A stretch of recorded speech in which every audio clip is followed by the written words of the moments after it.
In this video, boys and girls, I'm going to show you where to find your Pathblazer math assignments.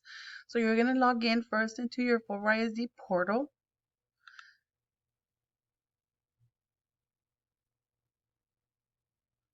Once you log in, you will be into your apps page. And what you're going to do next is you're going to find the app that says Pathblazer. So you're going to click right here, Pathblazer. And as you log in, you're going to see a lot of these folders, green folders.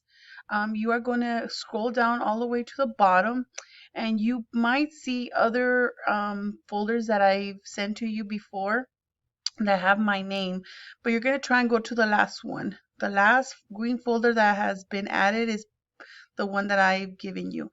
Always look for the title that I tell you.